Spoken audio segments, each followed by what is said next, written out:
Kita akan membaca firman Tuhan yang saya ambil di dalam kitab Nabi Amos, pasalnya yang kelima, ayatnya yang keempat. Dan untuk menghormati pembacaan firman Tuhan, saya jemput Bapak Ibu Saudara sekalian bangkit berdiri. Amos pasal yang kelima, ayatnya yang keempat. Firman Tuhan berkata sebagai berikut. Maka sebab itu firman Tuhan kepada bangsa Israel demikian. Carilah aku dan hiduplah. Terima kasih, puji Tuhan. Silakan duduk. Dalam salinan lain, carilah aku maka kamu akan hidup. Nabi Amos adalah salah satu nabi yang ditugaskan oleh Tuhan untuk bernubuat kepada bangsa pilihan Allah. Dan ternyata bahwa Nabi Amos ini menubuatkan tentang apa yang akan terjadi pada akhir zaman ini. Di mana salah satu nubuatan yang disampaikan oleh Nabi Amos yang akan berlaku pada metra yang kelima. Kita sekarang berada pada metra yang keempat, kuda kelabu, yang tidak lain berbicara tentang pertarungan pekabaran. Pertarungan antara kebaikan dan kejahatan. Dan di ujung metra yang keempat ini akan terjadi apa yang namanya kesempurnaan gereja Tuhan. Menggenapi apa yang dikatakan oleh Tuhan Yesus dalam Matius 5 ayat 48, hendaklah kamu sempurna seperti Bapa di surga sempurna adanya. Menggenapi apa yang dikatakan oleh Paulus dalam Efesus 4 ayat yang ke-13, supaya kita menjadi orang akil balik, orang yang dewasa rohani dan bertambah-tambah sempurna sama dengan Kristus.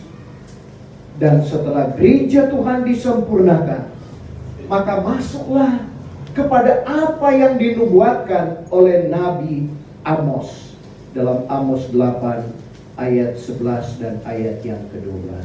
Tuhan akan mendatangkan bala kelaparan ke dalam negeri, bukan lapar akan roti, bukan dahaga akan air, tapi lapar dan dahaga untuk dengar firman Tuhan. Kita baca ayat itu. Amos 8 ayat 11. Bahwasannya hari akan datang kelak. Hari akan datang kelak. Demikianlah firman Tuhan gua. Demikian firman Tuhan gua. Apabila aku mendatangkan bala kelaparan ke dalam negeri. Apabila Tuhan mendatangkan bala kelaparan ke dalam negeri. Yaitu bukannya lapar akan roti. Bukan lapar akan roti. Dan bukannya dahaga akan air. Bukan dahaga akan air. Melainkan akan mendengar segala firman Tuhan. Tapi lapar dan dahaga untuk dengar firman Tuhan. Maka orang akan mengembara daripada laut sampai kepada laut. Pada waktu itu orang akan mengembara dari laut datang ke laut, naik kapal laut. Dan daripada utara datang ke timur. Dari utara ke timur naik pesawat udara. Orang akan beridar-idar akan menuntut firman. Orang beridar-idar menuntut atau mencari firman seperti pada saat ini. Tetapi tiada didapatinya. Tapi sayangnya pada waktu itu tidak akan didapatinya. Nah, untuk itu Bapak Ibu Saudara, sebelum ini terjadi, maka Nabi Amos menubuatkan dalam pembacaan kita. Maka sebab itu firman Tuhan kepada bangsa Israel demikian. Carilah aku dan hiduplah. Ada ajakan kepada umat Israel supaya mereka mencari Tuhan. Dan untuk apa mereka mencari Tuhan? Dalam ayat ini ada langsung jawabannya. Kalau mereka mencari Tuhan, maka mereka akan hidup. Artinya mereka di dalam kehidupan rohaninya akan bangkit. Karena banyak orang yang hidup, tetapi sebenarnya mati pada pemandangan Tuhan. Seperti keadaan jemaat yang ada di Sardis. Dalam Wahyu 3 ayat yang pertama, mereka disangka hidup, memang hidup pada pemandangan manusia, tetapi sebenarnya di pemandangan Tuhan mereka mati. Banyak orang yang demikian, Bapak Ibu Saudara, hidup secara jasmani, tetapi mereka telah mengalami kematian rohani. Wahyu 3 ayat 1. Suratkanlah kepada malaikat sidang jemaat yang di Sardis itu seperti yang demikian. Inilah sabda daripada Dia yang mempunyai ketujuh roh Allah dan ketujuh bintang itu. Aku tahu segala perbuatanmu. Aku tahu segala perbuatanmu. Bahwa engkau sudah disangka hidup. Engkau disangka hidup. Tetapi yang sebenarnya engkau mati. Yang sebenarnya engkau mati. Alasan apa selanjutnya kenapa mereka sebagai umat pilihan Allah? Bukan hanya Nabi Amos, Nabi Yesaya juga mengajak mereka untuk mencari Tuhan. Sementara boleh mendapat. Berdoa kepadanya sementara lagi ia hampir. Dan ini juga menjadi peringatan di dalam kehidupan kita. Yesaya 55 ayat yang ke-6. Hendaklah kamu mencari Tuhan. Hendaklah kamu mencari Tuhan. Sementara lagi boleh mendapat Dia. Sementara boleh mendapat Dia. Berdoalah kepadanya. Berdoa kepadanya. Sementara lagi ia hampir. Sementara ia hampir.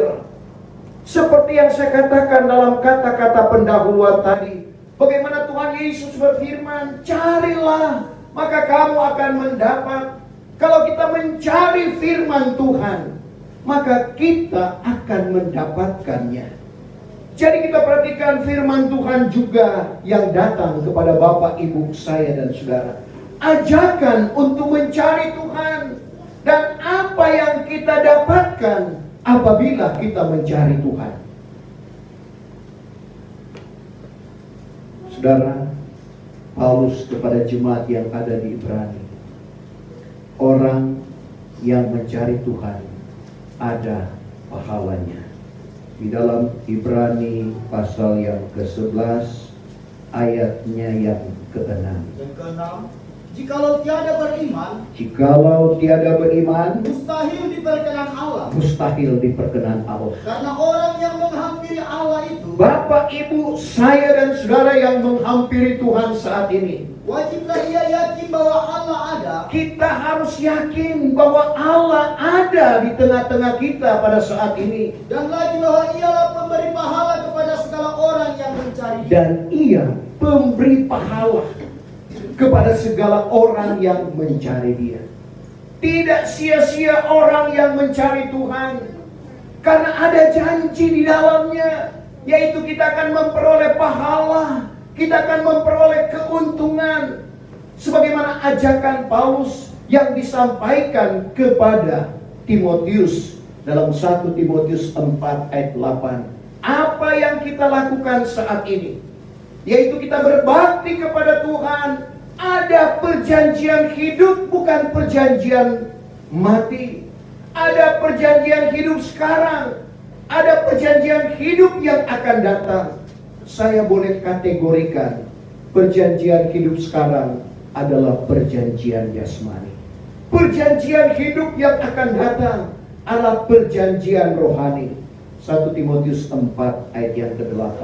Karena senam bagi tubuh itu sedikit saja gunanya. Senam, olahraga, latihan badani sedikit saja gunanya. Kata firman Tuhan ada kegunaannya, tapi diukur dengan firman Tuhan hanya sedikit. Karena para medis juga mengajak kita untuk berolahraga supaya ada kebugaran tubuh. Tapi firman Tuhan berkata, senam sedikit saja gunanya, tetapi ibadat itu berguna dalam segala sesuatu. Ibadah yang kita lakukan berguna di dalam segala sesuatu. Kenapa? Sebab ada padanya perjanjian hidup yang sekarang ini. Karena ada perjanjian hidup sekarang, perjanjian jasmani, dan yang akan datang. Perjanjian hidup yang akan datang, perjanjian rohani. Perjanjian jasmani, Keluaran 23 ayat 25, berbakti kepada Tuhan, roti makananmu diberkati, air minumanmu diberkati, segala penyakit dilalukan dari antara kamu. Perjanjian hidup yang akan datang. Rasul Yahya katakan dalam 1 Yahya 2 ayat 25, inilah perjanjian yang Ia janjikan kepada kita, yaitu hidup yang kekal. Dan kalau kita selidik firman Tuhan, semua manusia itu akan hidup kekal. Dia orang benar, dia orang yang takut akan Tuhan akan hidup kekal. Dia orang jahat, dia orang yang tidak menggenapi firman Tuhan juga akan hidup kekal. Tapi beda tempat. Ada yang kekal di dalam kesenangan. Bahasa Alkitabnya hidup. Sebab itu firman Tuhan berkata, carilah aku, carilah Tuhan, maka kamu akan hidup. Artinya kita akan kekal di dalam kesenangan. Karena ada juga yang kekal, tapi kekal di dalam penderitaan. Dan kekekalan ini ditentukan selama kita masih hidup, bergerak, dan bernafas. Hidup ini adalah kesempatan. Kesempatan kita untuk menentukan kekekalan nanti. Apakah kekal di dalam kesenangan? Dan Tuhan menganjurkan, firman Tuhan selalu memberikan solusi bagaimana untuk kita mendapatkan kekekalan di dalam kesenangan. Tuhan Yesus berkata dalam Matius 7 ayat yang ke-13 dan ayat yang ke-14. 13. Masuklah kamu daripada pintu yang sempit. Masuklah kamu daripada pintu yang sempit. Karena luaslah pintu dan lebarlah jalan yang membawa kepada kebinasaan. Luas, lebar yang membawa kepada kebinasaan. Dan banyaklah orang yang masuk daripadanya. Karena sempitlah pintu. Sempitlah pintu. Dan sesatlah jalan yang membawa kepada hidup. Sesat jalan yang membawa kepada hidup. Dan hanya sedikit orang yang mendapat dia. Sedikit orang yang mendapat dia. Mendengar kalimat ini, ada yang bertanya kepada Tuhan, kalau begitu Tuhan, sedikitkah saja orang yang beroleh selamat? Lukas 13:23-24, Tuhan berkata, usahakanlah dirimu masuk daripada pintu yang sempit. 23. Maka berkatalah seorang kepadanya, ya Tuhan, sedikitkah saja orang yang beroleh selamat? Sedikitkah saja orang yang beroleh selamat? Maka katanya kepada mereka itu, Tuhan menjawab kepada mereka itu, usahakanlah dirimu masuk daripada pintu yang sempit. usahakanlah dirimu masuk daripada pintu yang sempit. Karena aku berkata kepadamu, banyaklah orang yang ingin masuk tetapi tiada dapat. Banyak orang yang ingin masuk tetapi tiada dapat. Karena tidak mau berjalan pada jalan yang sempit. Tapi Tuhan anjurkan di dalam kehidupan kita untuk kita masuk pada pintu yang sempit, pada jalan yang sempit, karena jelas tujuannya adalah hidup kekal di dalam kesenangan. Bapak Ibu Saudara, apa pahala selanjutnya kalau kita mencari Tuhan? Kita manusia diliputi dengan keterbatasan. Karena keterbatasan kita disuruh mencari supaya kita mendapat. Kita disuruh meminta supaya kita diberikan.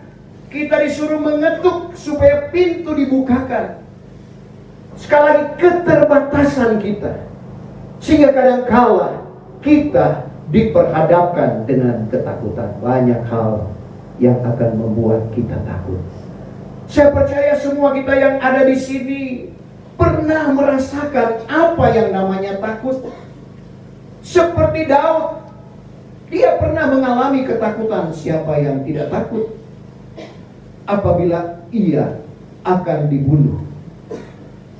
Tetapi pengakuan Daud pada waktu dia mencari Tuhan, Tuhan keluarkan dia dari rasa takut. Mazmur 34 ayat yang kelima. Yang kelima, bahwa aku sudah mencari Tuhan. Daud telah mencari Tuhan, Lalu ia pun menyahut akan daku. ia menyahut akan daku. Dan dikeluarkannya aku daripada segala ketakutan. Dikeluarkannya aku dari segala semua ketakutan. Jadi peringatan di dalam kehidupan Bapak Ibu saya dan saudara. Manakala kita mengalami ketakutan, tidak lain, kita harus mencari Tuhan. Karena orang yang mencari Tuhan juga, masih dalam pasal ini, di dalam ayat yang ke-11. Singa muda, singa raja binatang. Dia bisa saja gampang untuk mendapatkan makanan. Tetapi firman Tuhan berkata dia bisa kekurangan dan kelaparan. Tapi janji Tuhan kepada Bapak, Ibu, saya dan saudara, kalau kita mencari Tuhan. 34 ayat yang ke-11. Bahwa singa muda boleh kekurangan dan kelaparan. Singa muda boleh kekurangan dan kelaparan. Akan tetapi orang yang mencari Tuhan. Janji Tuhan, orang yang mencari Dia, orang yang mencari Tuhan. Tiada kekurangan barang suatu jua. Tidak kekurangan. Dalam arti kata Tuhan mencukupkan apa yang menjadi kebutuhan kita. Karena Tuhan selalu memberi yang cukup di dalam kehidupan kita. Kita manusia yang ingin lebihnya. Tetapi selalu seperti kita perhatikan doa yang diajarkan oleh Tuhan Yesus. Berikanlah kami pada hari ini makanan yang secukupnya. Sebab itu kalau kita makan secukupnya. Karena justru kalau kita makan banyak, kadang-kadang penyakit datang di dalam kehidupan kita. Jadi kita perhatikan, Tuhan akan cukupkan apa yang menjadi kebutuhan kita kalau kita mencari Tuhan. Sebab itu jangan abaikan seperti yang kita lakukan saat ini. Karena ini juga yang dinasihatkan oleh Paulus kepada jemaat yang ada di Ibrani. Ada sebagian orang yang memang melakukan hal ini, yang tidak mengindahkan akan ibadah. Ibrani 10 ayat 25. 25. Janganlah kita undur daripada berhimpun bersama-sama. Jangan kita undur dari berhimpun bersama-sama seperti yang kita lakukan saat ini. Sebagaimana biasa setengah orang berbuat. Sebagaimana biasa setengah orang berbuat. Melainkan bernasihat-nasihatlah sama sendiri. Bernasihat-nasihatlah sama sendiri. Maka itu pun makin lebih. Sebab kamu lihat hari itu telah hampir. Hari itu hampir. Jadi jangan kita undur dari berhimpun bersama-sama. Jangan kita undur dari kita berbakti kepada Tuhan. Karena ini janji Tuhan di dalam setiap kehidupan kita. Dan apa yang dikatakan, pahala apa lagi yang kita akan dapatkan apabila kita mencari Tuhan? Tuhan tidak akan tinggalkan kita. Ini janji Tuhan. Kalau Tuhan tidak tinggalkan, berarti Tuhan tetap menyertai akan kehidupan kita. Kalau Tuhan yang menyertai kehidupan kita, berarti Tuhan ada di pihak kita. Kalau Tuhan ada di pihak kita, tidak perlu kita takut. Kita baca dulu Mazmur 9 ayat yang ke-11. Segala orang yang mengetahui akan namamu itu akan harap padamu. Sebab belum pernah ya Tuhan. Sebab belum pernah ya Tuhan. Engkau meninggalkan orang yang mencari Engkau. Engkau meninggalkan orang yang mencari Engkau. Tuhan tidak pernah meninggalkan orang yang mencari Tuhan. Berarti Tuhan yang beserta. Seperti kata Tuhan kepada Yosua atau Yusak sebagai pemegang tongkat estafet kepemimpinan bangsa Israel setelah pemimpin mereka yaitu Musa wafat di Bukit Nebo, di mana Tuhan berjanji, sebagaimana aku menyertai Musa, demikian juga aku menyertai kamu. Aku tidak akan tinggalkan kamu, aku tidak membiarkan kamu. Berarti Dia senantiasa menyertai akan kehidupan kita. Sebab itu kalau Tuhan beserta, tidak perlu kita takut. Kenapa Bapak Ibu Saudara? Karena kalau Tuhan beserta kita, seperti apa yang dialami oleh Daniel, meskipun ditaruh di kandang singa, dia tetap aman. Seperti Sadrak, Mesak, Abednego, meskipun dimasukkan ke dapur api yang dipanaskan 7 kali ganda, tetap aman. Jadi kalau Tuhan yang menyertai kita, kita ada di posisi aman. Saudara, kita akan terlepas dari jerat maut. Karena Dia sanggup melakukan sesuatu di dalam kehidupan kita di luar jangkauan akal dan pikiran kita. Selanjutnya, ternyata mencari Tuhan merupakan rahasia kebahagiaan. Kita semua di sini tentu rindu mengalami kebahagiaan. Kalau kita mencari Tuhan dengan bersungguh-sungguh, pengalaman pemazmur dalam Mazmur 119 ayat 2. Kalau kita cari Tuhan dengan segenap hati kita, jangan dengan seada-adanya, tapi benar-benar kita datang untuk mencari Tuhan, kebahagiaan itu akan menjadi milik dan bagian kita. Yang kedua, berbahagialah mereka itu sekalian yang memeliharakan kesaksiannya, Berbahagia mereka yang memelihara kesaksiannya, serta mencari akan Dia dengan segenap serta hati.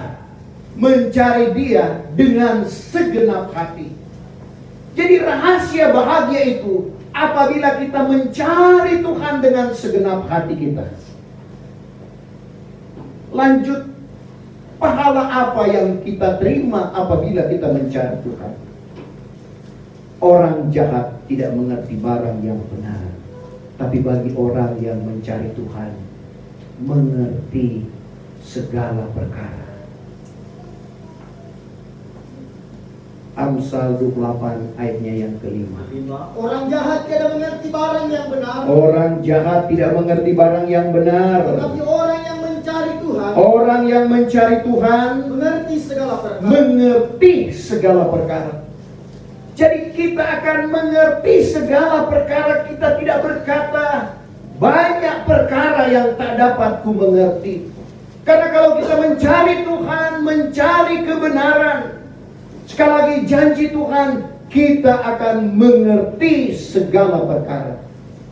Itulah ajakan atau perintah Tuhan kepada umat Israel. Carilah aku. Begitu juga datang kepada Bapak, Ibu, saya dan saudara, supaya kita mencari Tuhan. Jadi ada ajakan, ada perintah dari Tuhan untuk kita mencari Tuhan.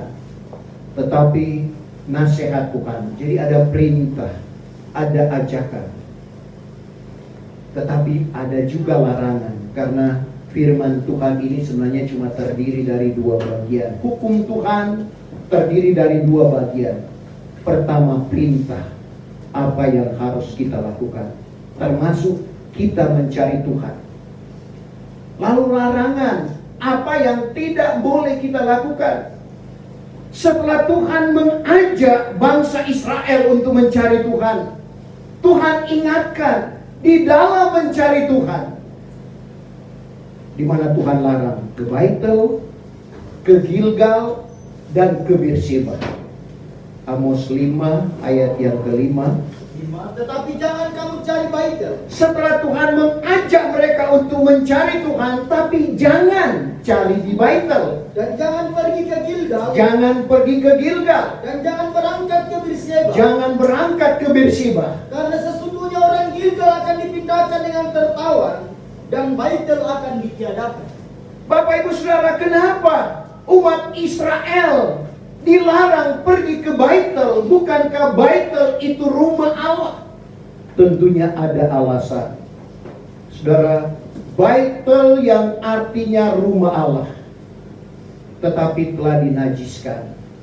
Sebagaimana kita ketahui, setelah mangkat Raja Sulaiman, maka bangsa Israel terbagi dua bagian, Israel dan Yehuda. Dan mereka dipimpin oleh masing-masing raja. Dan ketentuan bagi bangsa Israel, ada waktu mereka harus datang ke Yerusalem untuk berdoa kepada Tuhan.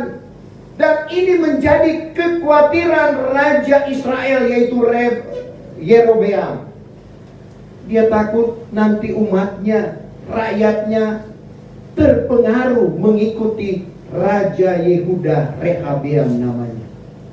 Dan apa yang dia lakukan? Dia dirikan dua patung lembu emas. Yang satu di Dan, yang satu di Baitel. Saudara, kita perhatikan dulu sejarah Baitel itu. Baitel itu tadinya namanya Luz. Tapi pada waktu perjalanan, Yakub melarikan diri dari abangnya Esau karena dia telah menipu dan mengambil hak kesulungan saudara kembarnya Esau. Akhirnya dia harus lari, dan dia sempat bermalam di tempat yang bernama Luz. Dan terjadi sesuatu yang luar biasa di dalam kehidupan Yakub pada waktu itu. Dia tidur berbantalkan batu. Dan apa yang terjadi di dalam Kejadian 28 mulai ayat 17, dia bermimpi dan dia melihat ada tangga yang menghubungkan langit dan bumi. Dan pada waktu pagi dia bangun dan dia berkata, alangkah hebatnya tempat ini. Tidak lain, ini adalah rumah Allah. Sehingga tadinya nama itu Luz diganti dengan Baitel. Kejadian 28 ayat 17 sampai 19. Maka ketakutanlah ia seraya katanya, bagaimana hebatnya tempat ini. Bagaimana hebatnya tempat ini setelah dia bermimpi, Bapak Ibu Saudara. Bukannya lain, melainkan rumah Allah juga. Melainkan rumah Allah juga. Dan inilah pintu sorga adanya.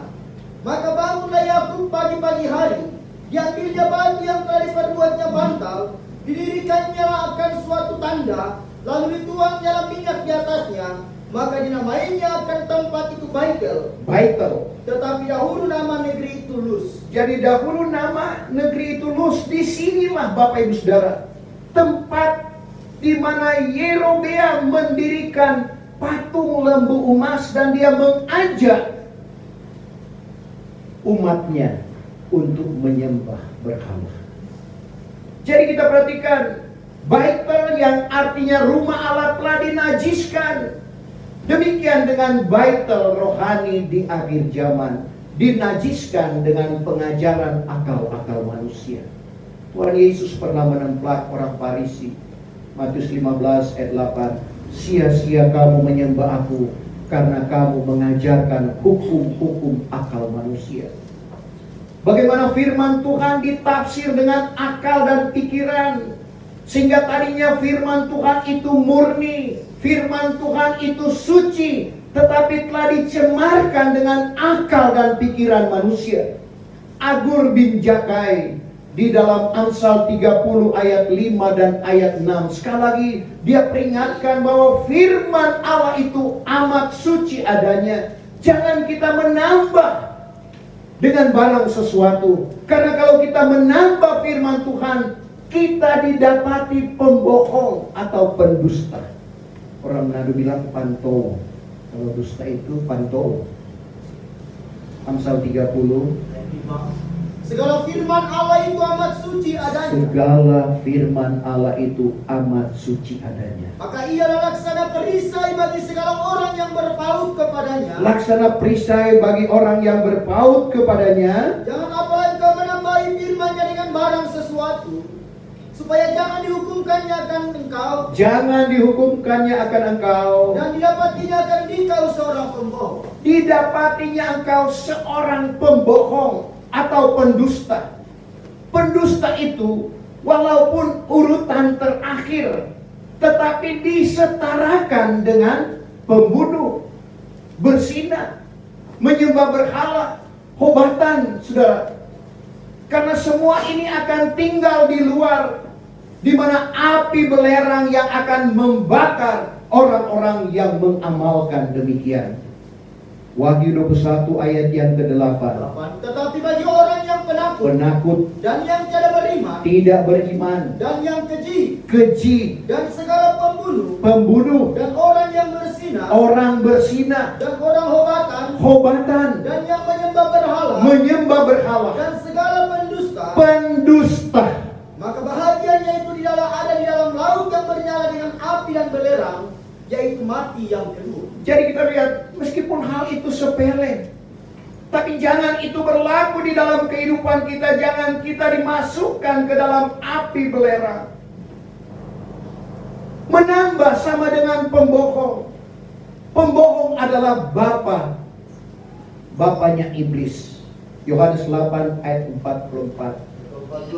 Kamu ini daripada bapamu iblis, dan segala hawa nafsu bapamu itulah yang kamu turut. Ialah pembunuh manusia dari mulanya. Pembunuh manusia dari mulanya. Karena ia berdiri di atas yang benar. Tidak berdiri di atas yang benar. Karena kebenaran tidak ada di dalamnya. Karena kebenaran tidak ada di dalamnya. Jikalau ia mengatakan bohong, Kalau dia berkata dusta atau bohong, maka ia mengatakan menurut tabiatnya sendiri. menurut tabiatnya, kenapa? Karena ia pembohong Pembohong, dan bapa pembohong. bapak pembohong. Ini perlu terhindar di dalam kehidupan kita. Bapak Ibu Saudara, selanjutnya tempat yang kedua yang dilarang oleh Tuhan selain Baitel. Di sini juga dikatakan dalam ayat 5 tadi, jangan pergi ke Gilgal. Gilgal merupakan suatu tempat yang berbentuk lingkaran. Lingkaran sama dengan bola. Saudara, ini menggambarkan orang yang kanak-kanak rohani, yang terombang-ambing seperti gambaran yang dikatakan oleh Tuhan di dalam pewahyuan. Bola yang tidak punya kaki ditendang ke kiri akan ke kiri, ditendang ke kanan akan ke kanan. Sehingga Paulus kepada jemaat yang ada di Efesus 4 ayat 14, jangan kita terombang-ambing dengan segala jenis angin pengajaran yang membawa kepada akal yang sesat. Sehingga orang yang melakukan itu akan tersesat. Orang yang tersesat tidak akan sampai pada tujuan, yaitu kehidupan yang kekal yang dijanjikan oleh Tuhan. Efesus 4 ayat yang ke-14. Supaya jangan lagi kita menjadi kanak-kanak. Jangan kita jadi kanak-kanak rohani, melainkan kita perlu menjadi dewasa rohani seperti ayat 13. Beralun-alun seperti gelombang. Beralun-alun seperti gelombang. Dan ditiup oleh segala jenis angin pengajaran. Ditiup oleh segala berbagai-bagai jenis angin pengajaran. Dengan semudaya manusia. Semudaya manusia. Cerdiknya yang membawa kepada segala akal yang sesat. Kepada akal yang sesat. Kita perlu berhati-hati Bapak Ibu Saudara. Sekali lagi yang dilarang oleh Tuhan, jangan ke Baitel karena Baitel sudah dinajiskan. Jangan ke Gilgal, jangan kita tetap menjadi kanak-kanak rohani. Tapi apa yang dinasihatkan oleh Paulus kepada jemaat yang ada di Ibrani 6 ayat yang pertama, langsungkan pada kesempurnaan. Jangan kita berpuas sudah dibaptis dengan air. Jangan kita berpuas sudah dibaptis dengan Roh Kudus. Tapi kita berusaha untuk mencari anugerah karunia-karunia Roh Kudus yang merupakan pakaian pengantin kita yang akan berlayak untuk menikah secara rohani dengan Tuhan. Dan tempat yang ketiga yang dilarang oleh Tuhan adalah Beersheba. Beersheba itu sumber air panas. Kalau di Manado banyak sumber air panas. Di daerah Tondano, saudara, orang cuma gali sumur keluar air panas. Bagaimana Tuhan mengungkapkan orang yang mandi di air panas? Memang enak mandi di air panas, tapi setelah keluar dari air itu akan merasa kedinginan, akan merasa lapar. Saudara, bagaimana Tuhan gambarkan ada orang yang beribadah, bukan panas roh yang bekerja, tapi panas emosi. Dan Tuhan melarang kita untuk ke sana. Untuk itu kita perlu mengerti akan kehendak Tuhan. Kalau begitu, di manakah umat Israel disuruh untuk mencari Tuhan? Yirmia menjawab, arahkanlah alamatmu arah ke Sion. Karena di Sion Allah memperdengarkan suaranya. Di Sion Allah menyatakan kemuliaannya. Dan Sion yang rohani tidak lain berbicara tentang kabar pengantin Kristus, di mana di dalam kita berhimpun Allah bersuara lewat karunia nubuatan. Allah hadir dengan karunia penglihatan. Coba kita baca dulu Yeremia 4 ayat yang ke-6.